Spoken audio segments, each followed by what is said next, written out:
Assalamualaikum warahmatullahi wabarakatuh. Selamat pagi dan salam sejahtera bagi kita semua. Kami berterima kasih atas bantuan dan kesempatan kesehatan yang diberikan Allah Subhanahu wa taala kepada kita semua. Pada kesempatan kali ini, saya akan menyampaikan materi presentasi berjudul Dimension of Organizational Resource dan Dimension of Organizational Infrastructure. Sebelumnya, saya ingin berterima kasih kepada Bapak Punang Amadi Puja, selaku dosen Universitas Muhammadiyah Yogyakarta, yang telah memberikan kami kesempatan untuk menjelaskan materi presentasi ini. Semoga presentasi ini dapat menambah pengetahuan Anda semua. Nama saya Rafael Muhammad Fatur Rahman, selaku Ketua Kelompok Grup 4. Dan ini adalah anggota-anggota saya yang bernama. Nama saya Azhara Gita Wulandari. Perkenalkan, nama saya Amaria Masrila Ahmad. Nama saya Rindi Ayu Anggraini. Halo, nama saya Natasha Guswini Fitria. Nama saya Ilham Kusuma Wardana. Dan ini adalah presentasi dari kami. Learning objective. When you have complete this chapter, you will be able to. Anda diharapkan dapat mengerti mengenai dimension of organizational research. Anda diharapkan dapat mengerti mengenai bagian-bagian yang terdapat dalam dimension of organizational research, figur 8.1. Anda diharapkan dapat mengerti mengenai dimension of organizational infrastructure. Anda diharapkan dapat mengerti mengenai bagian-bagian yang terdapat dalam dimension of organizational infrastructure, figur 9.1. Dimension of Organizational Resource. Bab ini membahas tentang spektrum sumber daya yang sangat penting, inovasi dimulai dengan manusia dan diakhiri dengan uang. Ini spektrumnya luas cakupannya. Jadi itu juga akan dipecah menjadi subkategori tergantung pada kebutuhan spesifik bisnis. Ini adalah figur 8.1 Organizational Resource yang akan kita bahas untuk ke depannya.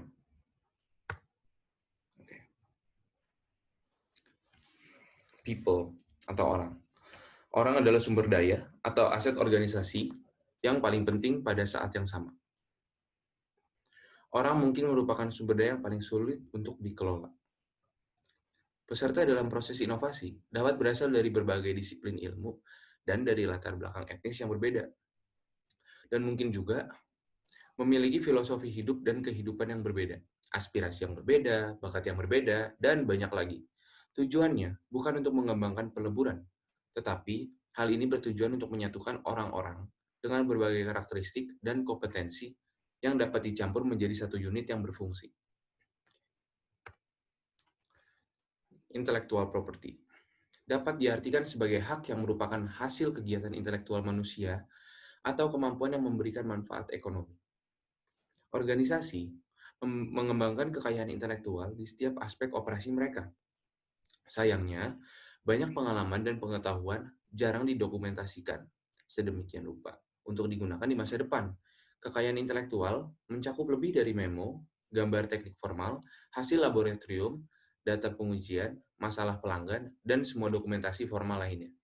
Hak milik intelektual juga mencakup semua model yang digunakan untuk mendemonstrasikan kelayakan, file data notebook, sketsa tangan yang biasanya dibuang, dan file model kerja.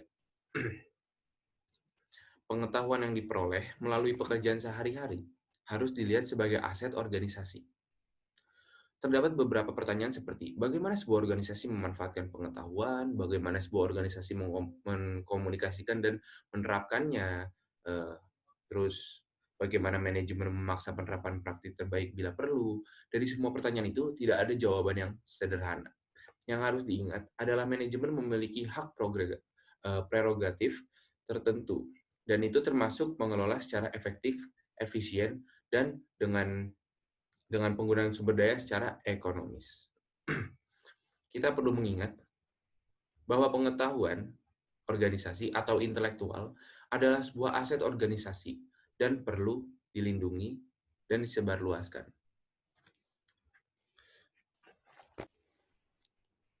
Access to information.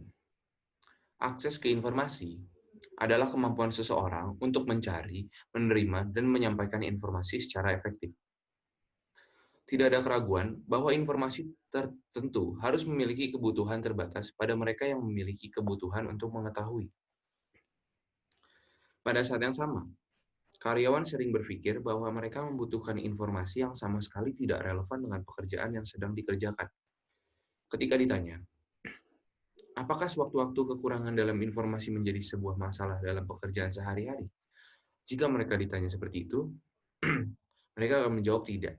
Yang ada hanyalah keinginan untuk mengetahui lebih banyak informasi. Sangat sedikit inovasi yang dimulai tanpa dasar informasi atau pengetahuan.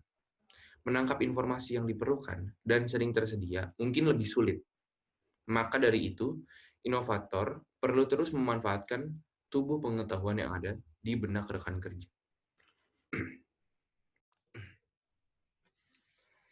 Ada banyak definisi yang mendeskripsikan teknologi, yaitu teknologi adalah alat untuk menyelesaikan tugas, teknologi adalah alat yang diperlukan untuk mengubah sumber daya yang menjadi produk dan layanan, teknologi adalah pengetahuan dan sumber daya yang dibutuhkan untuk mencapai sebuah tujuan, teknologi adalah bagian dari ilmu pengetahuan dan rekayasa yang dapat diterapkan pada desain produk baru.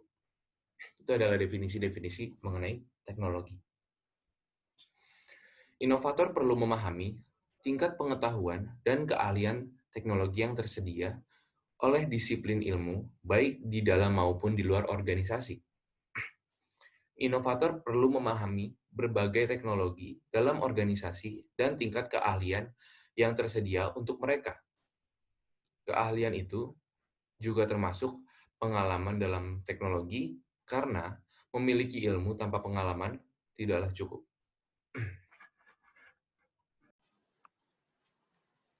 Market and sales mungkin tampak tidak masuk akal untuk membahas sebuah masalah pemasaran dan penjualan di awal proses inovasi. Tetapi, meskipun tidak masuk akal untuk membahas masalah pemasaran dan penjualan di awal proses inovasi, konsekuensi dari kecocokan yang tidak memadai antara tujuan, sasaran, dan strategi organisasi dapat terbukti menciptakan kesalahan alokasi sumber daya tersebut.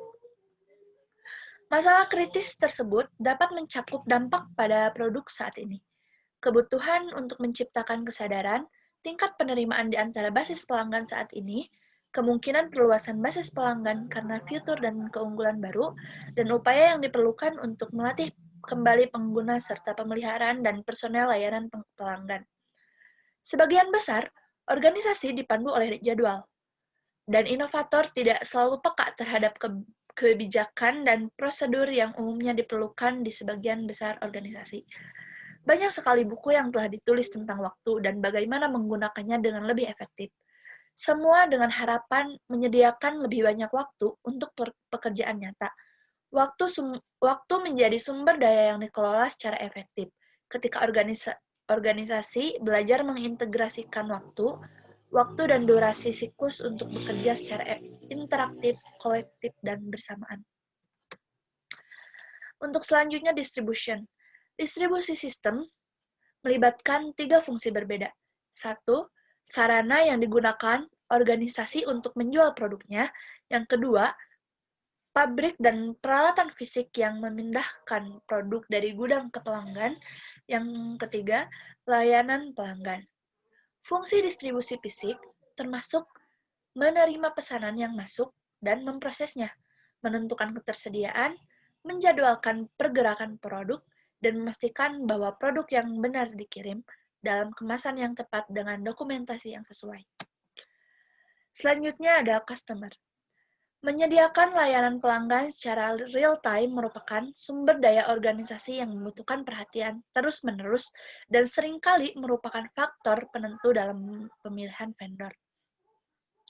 Pelanggan dapat memberikan masukan yang berharga, tetapi terutama untuk meningkatkan produk dan proses yang sudah ada.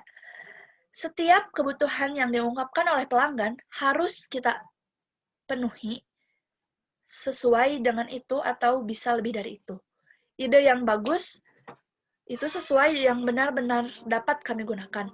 Harus ada pemahaman yang mendalam tentang kebutuhan dan potensi keuntungan bagi pelanggan dan inovator. Pelanggan dapat menjadi sumber daya yang berharga ketika organisasi mengenal pelanggan. kebutuhan pelanggan, dan memahami bagaimana pelanggan menggunakan peralatan atau layanan. Mengenal pelanggan mencakup lebih dari sekedar mengakui bahwa ada hubungan yang baik dan pelanggan membayar tagihan tepat waktu. Setiap orang menggunakan peralatan dengan cara yang sama, dengan perawatan yang sama. Untuk sepenuhnya menggunakan peralatan sebagai sumber daya organisasi tambahan, kita harus bisa mengetahui pelanggan, kebutuhan pelanggan, dan memahami bagaimana pelanggan menggunakan peralatan. Pelanggan tidak hanya sebatas pembeli di suatu organisasi, tetapi pelanggan juga dapat menjadi acuan untuk apa yang bisa kita lakukan di masa yang akan datang. Kita mendapat kritik dari pelanggan misalkan, itu bisa kita jadikan pelajaran dan sebagai bahan pertimbangan apa yang bisa kita lakukan di masa yang akan datang. Untuk selanjutnya ada suppliers. Ini bukanlah skenario yang sangat realistis untuk sebuah perusahaan besar, tetapi tidak ada keraguan bahwa banyak aktivitas dapat dialihdayakan dengan dampak yang sangat positif pada organisasi. Komponen tertentu mungkin tidak tersedia secara komersial, sehingga inovator mulai mempelajari area di luar pengetahuan atau pengalaman pribadinya. Alih-alih bekerja dengan organisasi yang sudah memiliki pengetahuan dasar yang diperlukan. Di masa lalu, Ford memproduksi baja dan kacanya, mencetak blok dan mesinnya, dan membuat bodi sendiri dan banyak bagian komponen lainnya di dalam fasilitasnya sendiri. Operasi seperti pelakuan panas, pemesinan komponen, perancangan perkakas manufaktur, perancangan sistem otomasi dan robotik, pembuatan produk baru, penyediaan pendidikan dan pelatihan, dan pengelolaan banyak fungsi administrasi khusus adalah sumber daya yang tak ternilai yang jika digunakan secara efektif dan efisien, memungkinkan organisasi untuk melipat gandakan nilai sumber daya manusia. Production capability. Fasilitas produksi hanya merupakan sumber daya jika dapat digunakan dalam pembuatan produk baru. Demikian pula, pengetahuan produksi hanya akan berharga jika proses yang sama digunakan. Inovator perlu memahami ketersediaan fasilitas dan pengetahuan proses. Itu karena keduanya pada akhirnya akan sangat penting. Sumber daya organisasi mencakup fasilitas produksi dan pengetahuan produksi yang mungkin atau tidak mungkin menjadi sumber daya untuk inovasi khusus ini. Inovator harus memiliki pengetahuan tentang sumber daya ini. Fasilitas produksi mencakup berbagai jenis peralatan dan proses produksi. Tak hanya itu, ada menyusun rencana, fasilitas, dan pemeliharaan fasilitas. Perencanaan fasilitas produksi berdasarkan perencanaan lokasi produksi dan tata letak pabrik. Kapabilitas dan keterbatasan peralatan dan proses produksi dalam organisasi manapun harus dikenal sebagai masalah praktik bisnis yang baik. Karena banyak operasi produksi yang rutin, manajer sering memutuskan bahwa rekayasa proses tingkat atas tidak lagi digunakan atau tidak lagi diperlukan. Jika inovasi terobosan sedang dipertimbangkan, banyak fasilitas produksi mungkin memerlukan modifikasi yang signifikan atau bahkan pergantian, dan kemampuan yang benar-benar baru mungkin diperlukan. Jika upaya rekayasa proses berkurang secara substansial, luas pengetahuan proses diperlukan untuk memperkenalkan produk baru yang membutuhkan proses baru tidak akan tersedia. Jadi, rekayasa proses itu sendiri ialah pemahaman dan penerapan prinsip berdasarkan hukum alam yang memungkinkan kita untuk mengubah bahan mentah dan energi bagi masyarakat di tingkat industri.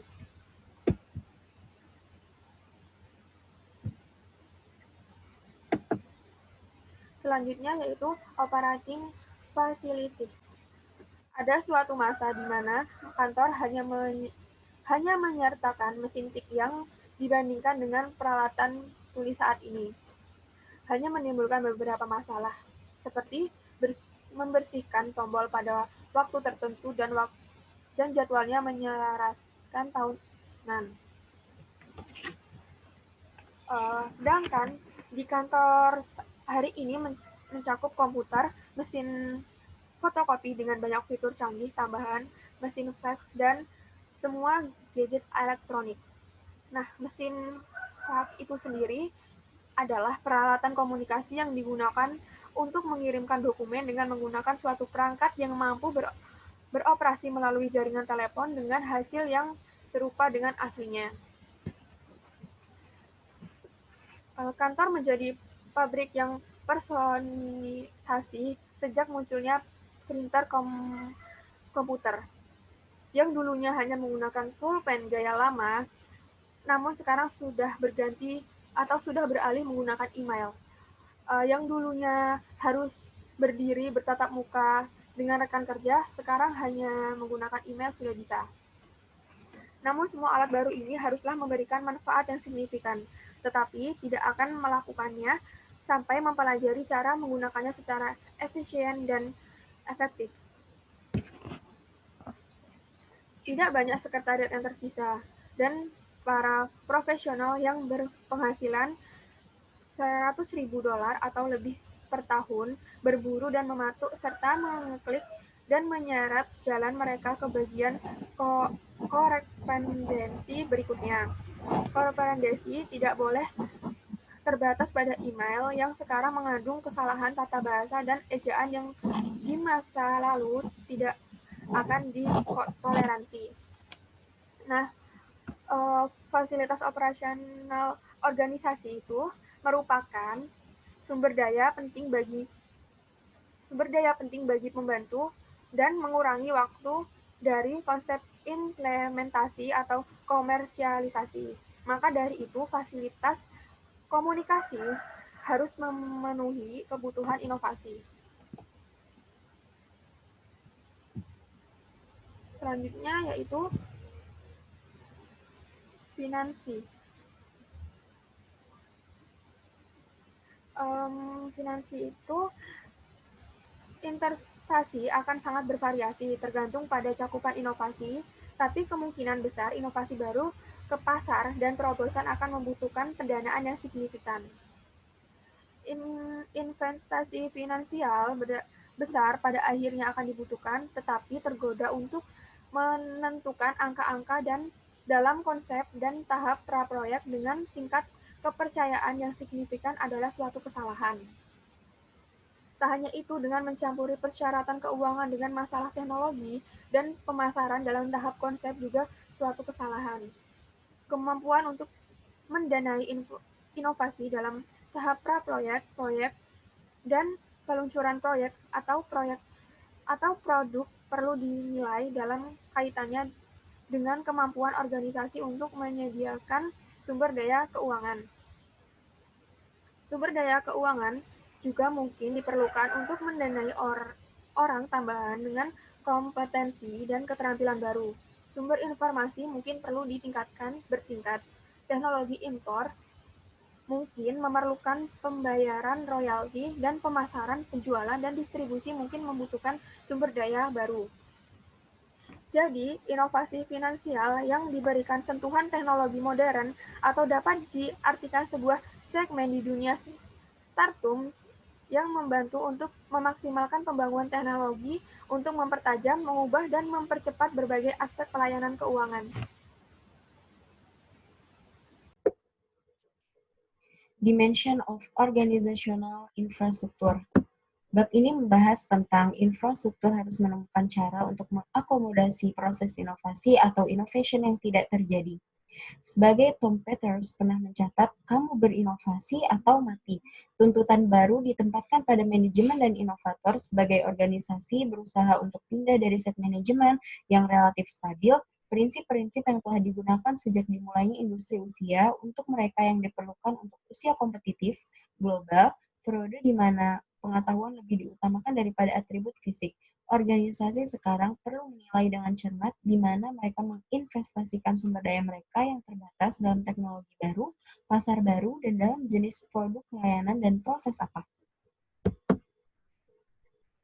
Figur 9.1, Organizational Infrastructure. Yang pertama, purpose, yang kedua, organizational vision, yang ketiga, organizational objective, Yang keempat, strategic planning or strategy. Yang kelima, organizational structure. Yang keenam, management attributes. Yang ketujuh, uncertainties and risks. Yang kedelapan, support for innovation. Yang kesembilan, rule of policies, procedure, and practice. Yang kesepuluh, essential partnership. Yang kesebelas, leadership. Dan yang kedua-belas, communicating. Purpose. Organisasi bernilai miliaran dolar perlu mengembangkan beberapa algoritma dengan yang menilai investasi yang menambah nilai. Manajemen yang cerdik itu penting dan harus tahu cara hidup dengan ketidakpastian dan risiko. Dan para pemimpin harus berkomunikasi dengan cara yang berarti. Pertanyaannya mungkin tampak mendasar karena logika akan menunjukkan bahwa organisasi seharusnya tidak hanya memahaminya, juga dengan jelas mengkomunikasikan mengapa itu dan tujuan apa yang dilayaninya. Sementara menghasilkan keuntungan sangat penting untuk mempertahankan operasi. Mungkin ada cara yang lebih baik untuk menghasilkan uang daripada berinvestasi pada orang dan peralatan dan menghadapi semua masalah tersebut. Jadi meskipun pernyataan tujuan itu penting, itu membutuhkan ekspansi dan penjelasan yang lebih terarah tentang pernyataan apa itu cara pernyataan tersebut mewakili kerangka yang digunakan membangun realitas ke dalam pernyataan. Lalu, organizational vision, visi organisasi. Visi tanpa tindakan dan tanpa sumber daya untuk mencapainya membangun ekspektasi yang tidak terwujud. Itu adalah barang yang sangat kuat. 3M memiliki pernyataan visi khas yang melibatkan penyediaan produk dan layanan berkualitas berdasarkan produk dan platform teknologi. Mengurangi polusi sejauh mungkin, membangun lingkungan yang mendorong inovasi, memperlakukan karyawan secara adil, dan memberikan peluang bagi pertumbuhan karyawan, menyediakan kepemimpinan di perusahaan dan masyarakat, serta memenuhi tugas sebagai warga negara yang baik itu penting. Lalu, organizational objective. Tujuan organisasi menentukan apa yang ingin dia capai di organisasi itu secara singkat dan jangka panjang, dan dengan cara apa dalam hubungannya dengan pertumbuhan produk, pertumbuhan teknologi, pertumbuhan pasar, pengembangan produk atau layanan baru melibatkan investasi yang signifikan, memperkenalkan teknologi baru, menghapus beberapa teknologi lama. Menetapkan tujuan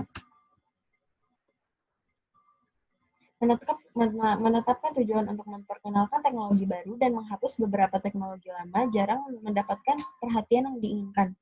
Perlu waktu untuk mengevaluasi pro dan kontra dari pergi dengan yang baru dan seringkali membutuhkan evaluasi untuk menghilangkan beberapa ketidakpastian. Beberapa teknologi lama terbukti yang mungkin tidak ada memenuhi kebutuhan operasional, kehandalan, dan biaya parameter dieliminasi. Berurusan dengan masalah pemasaran juga menimbulkan masalah yang bisa menentukan keberhasilan atau kegagalan di pasar. Lalu, strategic planning or strategy. Sangat sedikit perencanaan strategis yang berkembang menjadi strategi. Setahun terakhir, saya telah berpartisipasi dalam banyak industri dan organisasi nirlaba, pertemuan di mana hasil sesi perencanaan strategis disajikan. Saya berharap mendengar sesuatu tentang strategi atau arahan strategis. Tetapi mendengarkan daftar tujuan operasional tanpa ada diskusi tentang strategi untuk mencapai tujuan. Juga sangat sedikit yang dibicarakan tentang kemana organisasi ingin pergi atau apa yang diinginkannya. Lalu, strategi itu harus nyata. Selama bertahun-tahun, perencanaan strategis menjadi upaya yang dibutuhkan banyak waktu dan usaha. Diakhiri dengan pengikat yang penuh dengan angka dan grafik.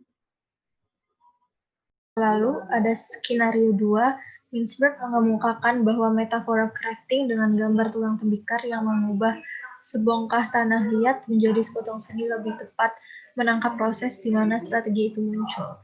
Lalu Mintzberg juga mengusulkan bahwa perencanaan strategis itu tidak menciptakan strategi, tetapi merupakan sarana untuk memprogram yang sudah ada strategi di dalamnya.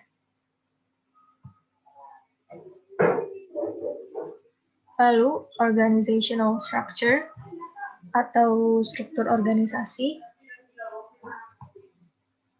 Struktur organisasi yang ideal mungkin tidak memberikan peluang untuk inovasi di dalamnya, tapi di sisi lain, apa yang dapat dianggap sebagai file struktur organisasi yang tidak dapat diatur dapat menghasilkan jumlah yang besar bagi inovasi tersebut.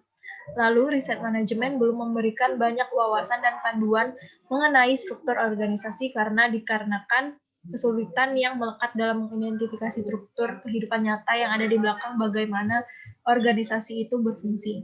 Lalu, mengisi ruang putih pada bagian organisasi dapat mendefinisikan struktur dengan lebih jelas, tetapi itu mungkin mustahil, karena struktur kebutuhan harus beradaptasi dengan dinamika organisasi yang dengan berjalan waktu sering berubah. Lalu, orang-orang datang ke organisasi dari berbagai disiplin ilmu, dengan tingkat pendidikan dan pengalaman profesional yang berbeda, dan wilayah geografis yang berbeda, dengan pengalaman dan orientasi bisnis yang berbeda, fisik dan kebutuhan emosional, tujuan dan sasaran yang berbeda, dan semua karakteristik berbeda yang menjadikan mereka manusia yang unik. Lalu, dalam ekonomi dinamis, organisasi dapat memilih untuk mengatur seluruh lini produk, sektor pasar, atau secara geografis, atau dengan cara yang sesuai untuk memenuhi tujuan dalam perekonomian yang berubah secara dinamis. Lalu, konsultan ditindaklanjuti dengan mengapa yang lama tidak berhasil dan apa yang berhasil dengan masalah struktur organisasi saat ini. Lalu ada manajemen attributes atau atribut manajemen. Atribut manajemen meliputi kecerdasan manajemen, sikap manajemen, penerima risiko, hidup dengan ketidakpastian, dukungan untuk inovasi, dan sikap terhadap kebijakan dan praktik. Lalu ada manajemen astuteness, kecerdasan manajemen, kecerdasan menyiratkan memiliki pengetahuan yang luas, memahami hubungan yang saling terkait, berkontribusi pada kebutuhan inovatif organisasi, waspada dan cerdas secara mental, bersikap komprehensif, tetapi dalam batasan yang realistis dan hanya dapat dipercaya dan dapat dikreditkan. Lalu, kewaspadaan mental terhadap lingkungan, sekitar, dan masalah yang terkait dengan bisnis perlu mendapat perhatian dan tidak dapat diberikan oleh beberapa anggota staf dengan laporan yang tertulis. Lalu ada manajemen attitudes atau sikap manajemen. Jika manajemen atau jika manajer di sisi lain menunjukkan sikap lesu, sikap itu akan memancarkan respon lesu di seluruh organisasi tersebut. Lalu idenya mungkin tidak penting, tetapi manajer perlu mendengarkan dan kemudian menyelidiki dan menyumbangkan pemikiran mereka sendiri daripada hanya menolak dan perlu menantang ide dari diri mereka sendiri. Terus, jika manajer menghabiskan seluruh waktunya di kantor dan bertransaksi hanya lewat dokumen, sekarang mungkin dikenal dengan email yang masuk dan di luar keranjang, mereka menunjukkan sikap tertentu yang dibutuhkan hanyalah melaporkan. Lalu sikap negatif melahirkan sikap yang lebih negatif yang akan mengalir ke seluruh organisasi. Lalu adanya uncertainties and risks, ketidakpastian dan resiko. Ketidakpastian menyertakan seluruh daftar masalah yang tidak diketahui dan tak terduga dan peristiwa pada saat keputusan dibuat. Untuk memasuki pasar ini, manajemen pada dasarnya menjaminkan semua aset perusahaan, keputusan yang ternyata menjadi orang yang benar. Lanjut, adanya managing the uncertainties. Setiap proyek dimulai dengan apa yang diketahui, apa yang tidak diketahui, dan juga ketidakpastian yang merepotkan. Faktor-faktor yang diketahui biasanya tidak menimbulkan masalah selama adanya pemahaman penuh tentang apa yang diketahui dan penilaian sesuai dengan proses evaluasi yang ketat. Langkah-langkah dapat diambil untuk menempatkan yang tidak diketahui menjadi diketahui kolom setelah beberapa penyelidikan dan dibiarkan di kolom yang tidak diketahui atau dihilangkan dari pertimbangan yang lebih lanjut. Lalu, memperkenalkan manufaktur baru proses yang memungkinkan hasil yang lebih tinggi, kualitas yang lebih baik, dan biaya yang lebih rendah juga, yang melibatkan ketidakpastian yang tidak akan ditentukan sampai produksinya baru dimulai.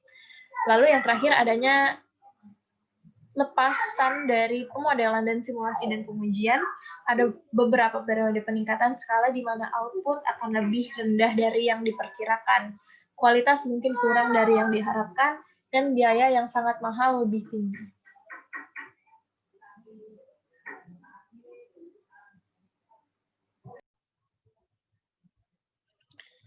Accepting risk. Jumlah dari semua ketidakpastian yang terlibat dalam bisnis apapun menentukan exposure risiko. Inovasi tunduk pada berbagai tingkat risiko, tetapi bisnis selalu melibatkan pengambilan risiko yang diperhitungkan. Manajer harus mendukung beberapa tingkat risiko jika inovasi akan dilakukan. Bisa jadi sejumlah besar risiko dihindari atau setidaknya diminimalkan jika tujuan-tujuan dan strategi organisasi selaras. Pengetahuan meminimalkan risiko. Meskipun semua pengetahuan mungkin tidak tersedia, jumlahnya cukup harus tersedia untuk membenarkan beberapa tingkat risiko.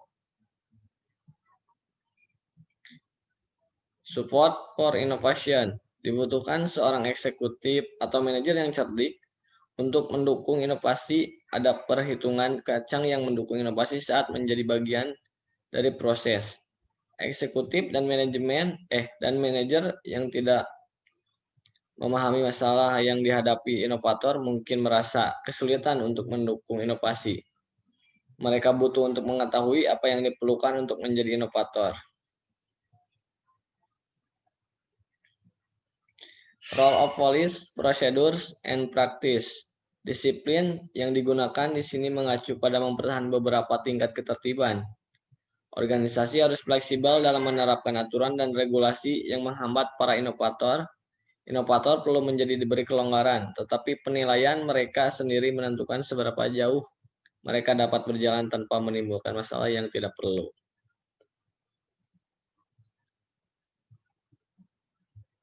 Essential partnership.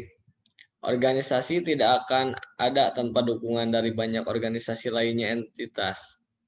Pelanggan adalah kebutuhan mutlak, tidak hanya sebagai pembeli produk dan layanan organisasi, tetapi juga sebagai sumber informasi mengenai kebutuhan masa depan. Peraturan badan dari berbagai jenis, baik pengawas, industri, atau mereka yang ingin bekerja dengan industri, untuk memenuhi kebutuhan masyarakat, keduanya berinteraksi dengan organisasi dan berdampak pada kinerja. Customer. Organisasi tidak akan ada tanpa dukungan dari banyak organisasi lainnya, entitas. Pelanggan adalah kebutuhan mutlak, tidak hanya sebagai pembeli produk dan layanan organisasi, tetapi juga sebagai sumber informasi mengenai kebutuhan masa depan. Peraturan badan dari berbagai jenis, baik pengawas, industri, atau mereka yang ingin bekerja dengan industri untuk memenuhi kebutuhan masyarakat, keduanya berinteraksi dengan organisasi dan berdampak pada kinerja. Supplier. Dalam beberapa tahun terakhir, outsourcing menjadi lebih lazim. Di sebagian besar organisasi mengirim pesanan pembelian atau mendatangani kontrak untuk sebagian besar pekerjaan jenis apapun dan kemudian melupakan pemasok sampai tanggal pengiriman adalah bunuh diri. Regulatory bodies. Meskipun banyak eksekutif menganggap badan pengatur di semua tingkatan, pemerintah hanya sebagai campur tangan aktivitas organisasi. Mereka tidak punya alternatif kecuali bekerja dengan kelompok-kelompok ini untuk dijangkau kesepakatan tentang kemungkinan. Mengapa interaksi dengan badan pengatur ini begitu penting? Sebagai contoh, sudah terlambat untuk mempertimbangkan lingkungan dan keselamatan masalah saat inovasi akan memasuki pasar. Ini masalah harus dikelola selama proses desain dan bukan selama peluncuran produk. Kebanyakan inovator tidak akan terbiasa dengan ini masalah tambahan, sehingga profesional yang berpengetahuan harus dibawa masuk selama phase desain. Social responsibility. Tanggung jawab sosial organisasi tercermin dalam tanggung jawab internalnya kepada pemangku kepentingan. Tujuan organisasi bisnis bukanlah menjadi nominasi nomor 1 untuk tanggung jawab sosial. Meskipun tanggung jawab sosial membutuhkan dukungan organisasi, sebagian besar harus berasal dari waktu pribadi karyawannya. Tanggung jawab sosial organisasi mencakup penyediaan produk yang aman dengan kualitas yang menyeratkan dan meminimalkan dampak negatif terhadap lingkungan. Organisasi melalui yayasan mereka berkontribusi dengan mempromosikan pendidikan dan pendampingan komunitas pada saat terjadinya peristiwa bencana. Kerelawanan karyawan bila diintegrasikan dengan usaha bisnis, organisasi menyediakan komunitas tempat organisasi dan komunitas menjadi satu. Leadership. Kepemimpinan adalah salah satu dimensi terpenting dari infrastruktur organisasi. Kepemimpinan terus mendapat banyak perhatian baik pers, akademi, dan bisnis. Kata kepemimpinan berarti kepemimpinan dan kepemimpinan itu terlibat melampaui apa yang diharapkan. Kepemimpinan terlibat mengambil risiko dan mengelolanya dan itu berarti berusaha keras karena Anda berkomitmen untuk mencapai sesuatu. Dengan volume literatur tentang kepemimpinan, dalam beberapa tahun terakhir mempromosikan gagasan tersebut bahwa setiap orang bisa menjadi pemimpin. Kata kepemimpinan dan apa yang diharapkan dari para pemimpin telah kehilangan sebagai signifikasinya dan telah sangat berkurang. Visi, strategi, dan manajemen adalah prekursor mutlak kepemimpinan. Jika kepemimpinan tidak ada kecenderungan untuk menyamakan kepemimpinan dengan level dalam hierarki. Ada juga kecenderungan untuk menyamakan kepemimpinan dengan kredensial, tetapi hierarki dan kredensial tidak selalu terkait dengan kepemimpinan. Kepemimpinan dalam arti proaktif dan inovatif jarang ada di atas hierarki, demikian pula kredensial tidak secara otomatis memberikan kualitas kepemimpinan. Dalam disiplin teknis dan sosial yang bahkan tidak ada posisi kepemimpinan adalah disiplin mereka sendiri. Komunikasi. Berkomunikasi tidak hanya melibatkan pengirim, tetapi juga penerima. Terlalu sering apa yang tampaknya cukup bagi pengirim sama sekali tidak memadai penerima. Beberapa menyarankan bahwa tidak pernah ada terlalu banyak komunikasi. Itu mungkin benar, tetapi kita tidak bisa menghabiskan seluruh waktu kita berkomunikasi. Mengkomunikasikan informasi yang tidak penting dapat menghalangi daripada membantu. Kesulitannya terletak pada memilih apa yang seharusnya dikomunikasikan. Masalah yang terkait dengan komunikasi itu kompleks. Berkomunikasi bisa datang dari atas organisasi hingga subunit dan sebagian besar kemungkinan besar tidak akan meminta umpan balik. Komentar bijaksana yang memberikan konstruktif, mengkritik apakah positif atau negatif, perlu didengarkan dan tindak lanjuti atas kesepakatan atau berdialog ini seringkali menghasilkan pemahaman yang lebih baik. Kebanyakan inovasi tidak dipahami dengan jelas pada tahap awal dan masuk dari rekan kerja dalam disiplin ilmu lain seringkali membuka area baru untuk dipertimbangkan. Kita tahu atau mengira kita tahu apa yang akan dikatakan orang lain sekelar memutus diaktifkan. Demikian isi presentasi dari kami, kurang lebihnya mohon maaf. Semoga dapat bermanfaat bagi Anda yang menyaksikan dan mendengarkan. Wassalamualaikum warahmatullahi wabarakatuh.